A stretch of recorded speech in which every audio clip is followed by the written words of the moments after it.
Moi c'est Kader Bamba, donc à l'état civil Bamba, Moriba, Vamoua, Kader. J'ai 35 ans dans quelques jours, c'est-à-dire le 5 novembre. Donc voilà, je suis originaire d'ici, de Kona.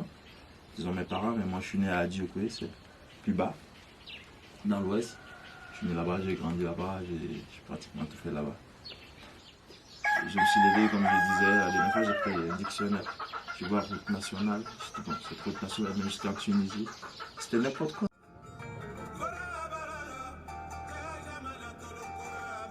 Si je devais remettre des mots là-dessus aujourd'hui, je sais pas, je me suis sûrement dit que là-bas c'est mieux. Genre, franchement, ça. C'est pas comme si je. C'est vrai qu'il n'y a pas de perspective, mais je galérais pas. J'étais chez ma tante à Abidjan, j'étais tranquille, genre. Mais après, voilà. Tu es là comme ça et tu te mets à fantasmer sur des choses qui commencent à nourrir, comme je disais à qui je disais la dernière fois, ça coïncidait avec la chanson de Tikendia où il dit ouvrez les frontières. Après tu dis oui, faut que, tu vois, tu commences à fantasmer sur la chose et tu finis pas parti. Ça se construit petit à petit. C'était mon cas et je pense le cas de plein d'autres.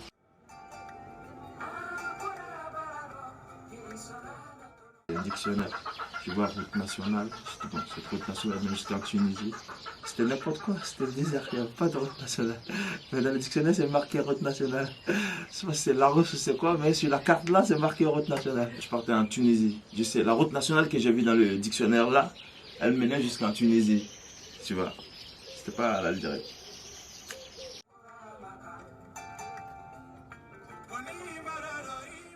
À 20 ans ici, tu biberon quoi. Tranquille. Ouais. C'est comme ça, genre on est fabriqué comme ça. On grandit comme ça à 20 ans, tu n'es rien, tu ne peux rien faire d'abord, genre tu peux rien. C'est sûr que tu as la capacité, mais c'est étouffé. Tu peux rien faire, tu ne vas rien faire. Tu vas te calmer, tu vas vieillir d'abord avant de commencer à entreprendre ou avant de commencer à faire des choses si on a la possibilité. Donc c'était ça, c'était de bon, j'en ai marre, bon, je sens que j'étouffe, je sens que je suis coincé dans un truc, genre je sais même pas qu'est-ce que, il y a rien qui puisse te donner envie de faire quelque chose ou il n'y a rien que tu entames, ton père est en difficulté, tu as arrêté les études et tu te sens que, bon, tu regardes comme ça, il n'y a rien, tu peux absolument rien faire. Voilà, tu commences à te dire, et Tikendia il chante. Voilà, Tikendia il chante en même temps. Ouvrez la porte si on étouffe. Son père vouloir, c'est une occidentale. Ouvrez la porte ici la jeunesse elle souffre. Donc voilà, ça tombe bien, c'est la vérité, tu souffres et tout, tu te dis voilà, c'est lui qui a raison. La solution c'est que la porte elle s'ouvre.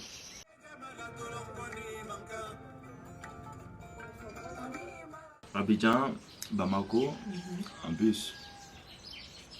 Abidjan, Bamako, tu arrives à Bamako, Bamako, Gao, toujours en bus. Donc Gao, à la frontière, c'est le pick-up là. Et le mec, il dit, allez-y, c'est là-bas. Et là, la nuit, vous marchez, grimpez les montagnes, allez, descendez.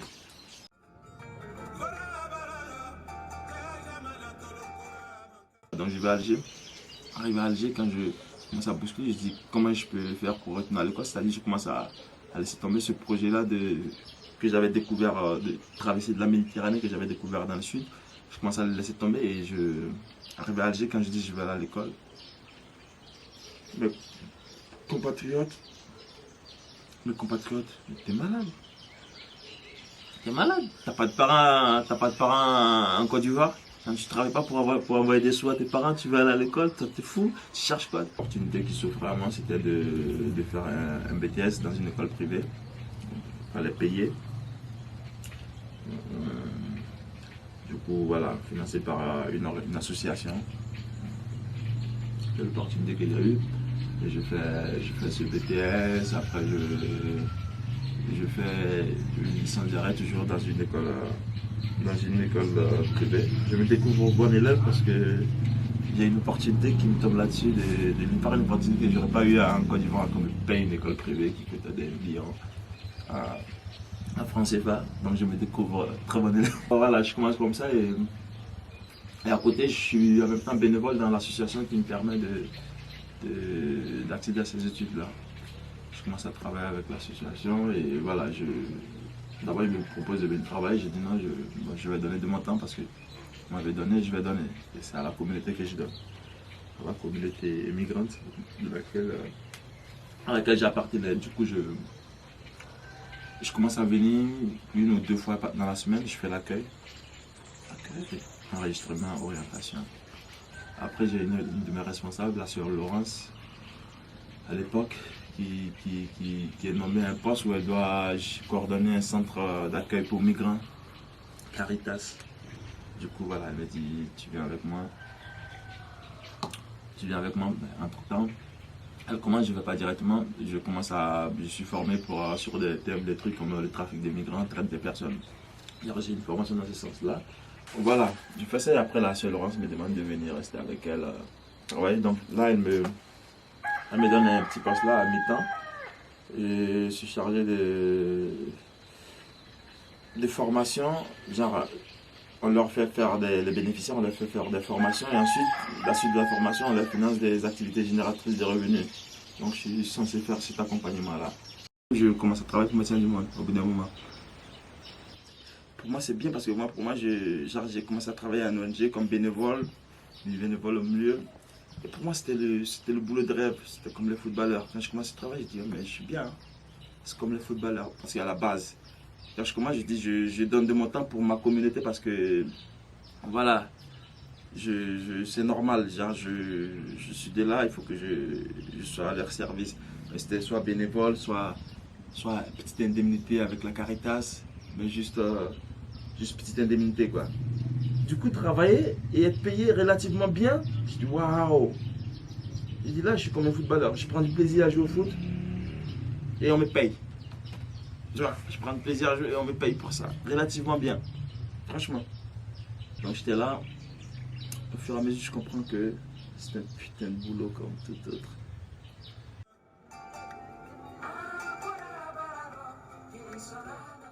Et cette question, on me l'a souvent posée en Algérie, genre quand on était à des rencontres avec des gens d'autres organisations, où je me disais comment tu vis la chose. J'ai pas de recul là-dessus. Tout le monde, genre les gens me regardent comme ça. Ah, comment tu te sens, comment tu vis ça? Je dis moi je sens rien, je vois rien. J'ai pas de recul. Là, tous les jours, ce qui arrive, on gère les situations telles qu'elles arrivent. J'ai jamais eu de recul là-dessus, j'ai jamais pris de recul là-dessus. Voilà, moi je suis là-dedans. Peut-être après, un jour, je serai assis comme ça et je vais refaire le film. Donc voilà. Sinon, moi-même, je sais pas si j'ai jamais réalisé ou j'ai pas encore réalisé, mais ça se trouve un jour je vais réaliser ce qui s'est réellement passé ou comment est-ce que je me sentais, le truc. Mais en tout cas, c'était une bonne position où ça faisait de moi quelqu'un de privilégié. Genre, j'avais mes entrées au sein de la communauté, j'avais mes entrées de l'autre côté, mais au plus haut niveau. Genre, franchement, ça fait se sentir bien. Ça, je vais pas le mentir. Mais en même temps, ça implique beaucoup d'humilité. Parce qu'en même temps que tu courtoies l'autre où tu vois, tu es au contact de cette précarité extrême. La migration, c'est toujours. Les personnes en situation de migration, ça reste toujours des personnes en situation d'extrême vulnérabilité parce que précarité déjà, parce que déjà administrativement c'est chaud et tout ça. Donc eux, je suis dans la communauté, en même temps je parle avec eux tout le temps, je vois ce qui se passe tous les jours et en même temps que je me retrouve dans un hôtel 5 étoiles là-bas en train de un truc, tu vois. Donc ça te ramène toujours aux réalités, ça te permet de dire ok, vous allez vous calmer tout de suite. Vous allez vous calmer tout de suite parce qu'à côté il y a ça. Au fait, la question c'est pas est-ce que c'est facile ou pas facile, hein. La question c'est parce que je suis dans les deux mondes mais j'appartiens à l'un, j'appartiens pas à l'autre. c'est comme ça que j'appartiens. Je suis en situation de migration, faut pas l'oublier. Et pour moi, c'était mon fonds de commerce. Genre de dire aux gens avec qui je me retrouve dans cet hôtel 5 étoiles là pour dire, ceux là-bas là, tu vois, ils ont des capacités.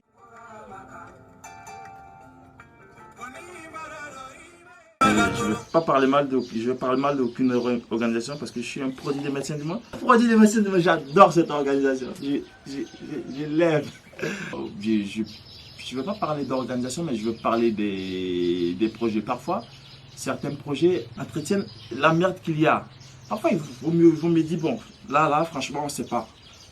Il faut couper pour que la situation soit chaotique et on va trouver ensemble une solution, mais une solution politique.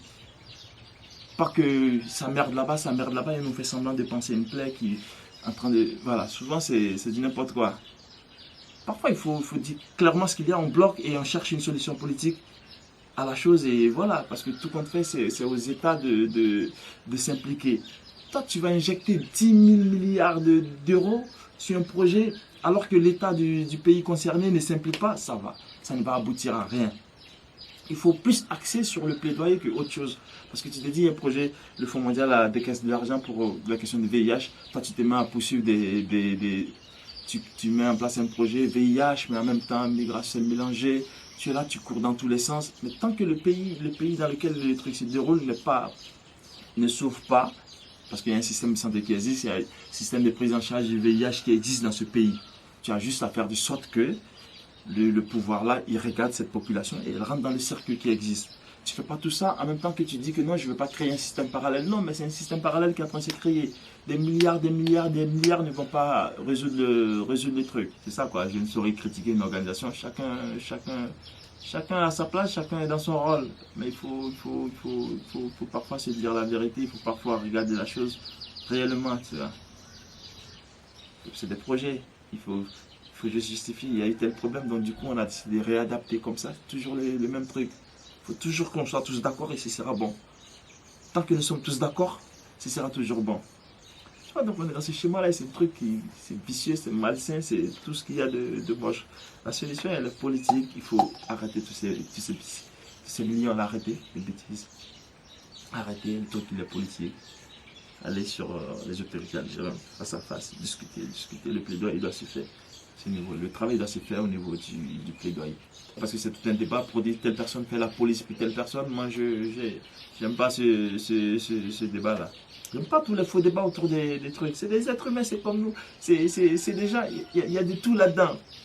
Il y a trop de faux débats autour de ce truc-là. Entre les militants, entre les fascistes, comment on les appelle, entre Zemmour, il les connaît même pas. Il les connaît même pas, mais il est en train de raconter plein de 1 milliard de n'importe quoi. Tous les jours, moi je regarde comme ça et je dis ouloulou. C'est chaud, hein. Donc voilà, c'est des faux débats tout autour. C'est des faux débats. Le truc. En fait, je pense qu'il faut donner la parole à ces personnes-là. Il faut leur donner la parole. Il n'y a personne qui peut parler à leur place. Pas nous qui nous disons militants, tout ça. Il n'y a personne qui peut parler à leur place. Il faut leur donner la parole. Quand il y a un plaidoyer, il faut les mettre en avant. Il faut qu'ils puissent aller s'exprimer. Il faut qu'ils puissent parler aux décideurs. Il faut qu'on arrête de dire qu'il y a des super gens c'est eux qui portent le dossier des trucs. Non. Mais c'est toi qui portes le dossier, le volet technique, c'est toi qui cadre, mais il faut qu'eux puissent parler. Il faut qu'ils puissent parler, il faut qu'ils puissent être en avant. Il faut faire ça.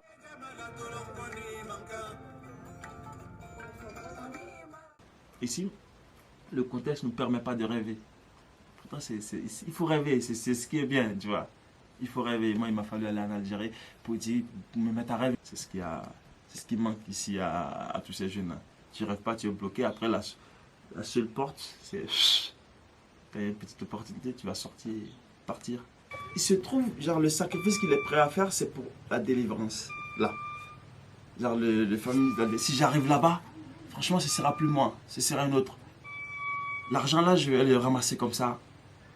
Je vais tout de suite avoir une caisse, je vais bien dormir, je vais porter des beaux vêtements. Donc pour ça, pour cette délivrance-là, cette délivrance, il est prêt à tout endurer. Et de là, bavarder là, il est assis, beaucoup, s'ils avaient les moyens de se financer le voyage là, s'ils avaient les moyens, ils ne seraient pas là en train de bavarder.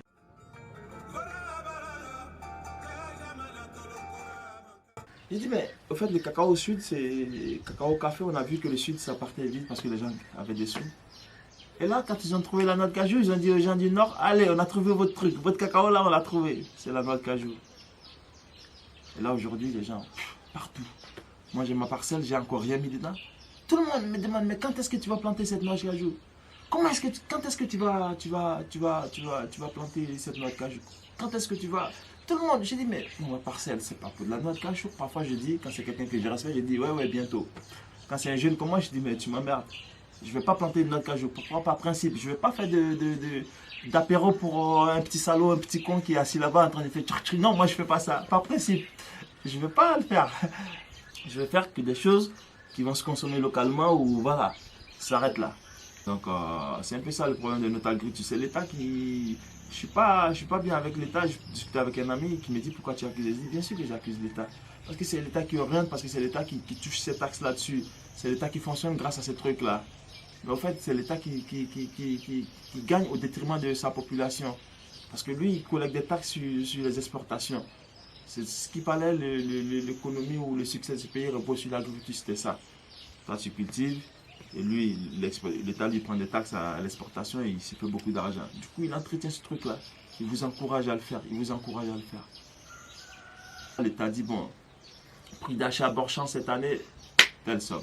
Toi, tu habites Kona. Le mec, il vient, il dit, l'État, il a 10 000 francs, moi, j'ai 600 francs pour toi. Tu es obligé de lui vendre.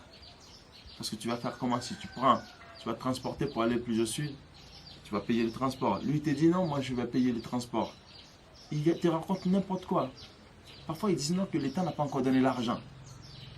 Je viens ici et j'entends ça. L'État n'a pas encore donné l'argent. Je dis, l'État n'a donné quel argent? Dites-moi. L'argent pour venir acheter la production. Je dis, non, c'est pas l'État qui achète. Le salaud là, c'est lui qui achète, c'est pas l'État.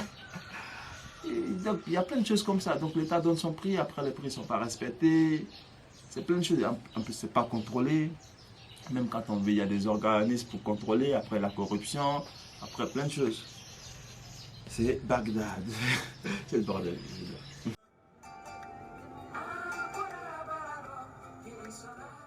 Après, moi, je commence à me poser. Ça m'amène à me poser 1 milliard de questions. Qu'est-ce que je veux moi-même? Je veux continuer à être impliqué pour la communauté ou quoi, ça me dégoûte. En même temps, j'en suis arrivé à la conclusion que tout ce qu'on fait là au milieu, entre le pays de départ et tout ça, c'est du n'importe quoi. Genre, on est en train d'entretenir quelque chose qu'on ne sait même pas c'est quoi. Donc les jeunes, c'est comme nous, hein. Genre, ils veulent vivre décemment, genre, ils veulent être bien, genre, une agriculture qui leur rapporte. Et nous, qu'est-ce que je dirais pas moi, aujourd'hui, la démarche de Life Online, c'est de leur permettre genre, de cultiver autrement. Déjà, pouvoir préserver les terres cultivables qui sont en train de partir dans tous les sens avec les anacadiens. Et de deux, leur permettre de pouvoir gagner de l'argent toute l'année, pas attendre à cultiver un peu de riz en saison de pluie, après attendre en saison sèche et récolter l'anacade, et ça s'arrête là. Non. Donc, pouvoir toujours gagner des sous mais sur toute l'année. Parce que tu vas voir, la saison sèche, après le ramassage de la noix de cajou là, on est là toute la journée au kiosque. On fait rien, tout le monde.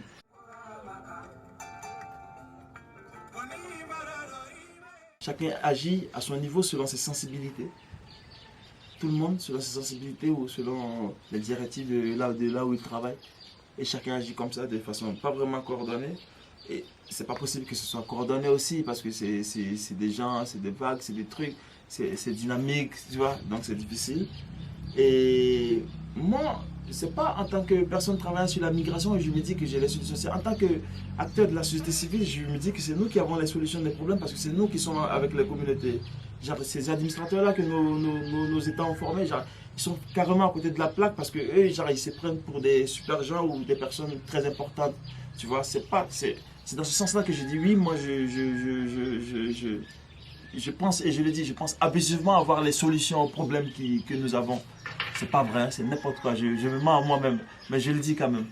Je le dis, je pense moi il y a 1 milliard de problèmes auxquels je pense avoir des solutions. Je pense pouvoir me positionner bien, regarder et donner des pistes de solutions. Je ne vais pas te dire que tel problème, c'est la solution qui est là. Mais tous les jours, c'est ce que je me dis. Je me dis franchement, moi, mieux que l'État, je me dis avoir franchement des solutions en tant qu'acteur de la société civile. Je me dis avoir des solutions aux problèmes de nos sociétés. Par exemple, la jeunesse, comme je te disais la dernière fois. Je dis, aujourd'hui, tu te retrouves là, l'autre lui dit, ouvrez les frontières. L'autre lui dit, fermez. L'autre lui dit, c'est des délinquants qui viennent ici. L'autre et le gouvernement des pays de départ, ils disent rien. Les plus concernés, ils disent rien. Ils sont là, ils assistent. L'autre, lui, le médecin, lui, veut casser les frontières, l'autre est en train de faire du sauvetage à mer. L'autre, parce qu'il fait du sauvetage à mer, les gens ils disent on peut partir parce qu'il y a un bateau qui va nous sauver, même si la chose elle est mal foutue. Dès qu'on traverse là, il y a un bateau qui va nous sauver là-bas. Je sais pas si tu vois le truc comment c'est entretenu. Tu vois, quel que soit l'état du bateau, non, vous avez juste à avancer un peu. Dès que vous avancez, vous déclenchez le signal là, ils viendront vous sauver. Parfois ils viennent pas, le bateau il va couler. Tu vois, et chacun est dans son rôle et chacun fait bien. Même celui qui dit ne venez pas ici, il est dans son rôle. Pour lui, ils vont l'envahir. Tout le monde est dans son rôle. Mais au bout d'un moment, il faut qu'on se pose les vraies questions. Et les vraies questions, c'est pas qu'on doit ouvrir ou on doit fermer. Les vraies questions, c'est comme je le disais tout à l'heure, pourquoi ils partent? Il y a 1 milliard de réponses. Ici, nous sommes sur des flux migratoires mixtes. Il y a plusieurs raisons. Il y a des personnes qui s'en vont parce qu'ils n'arrivent pas à assumer leur homosexualité ici, tout ça. C'est normal. C'est normal et voilà. Vous allez le vivre tranquillement. Il y a des personnes qui s'en vont parce qu'ils sont persécutés pour telle ou telle chose. Il y a des personnes qui s'en vont parce que leur pote, il a eu beaucoup de sous là-bas. Ils veulent y aller pour faire beaucoup de sous. Il y a, voilà. Donc c'est un flux migratoire mixte. C'est pas, voilà.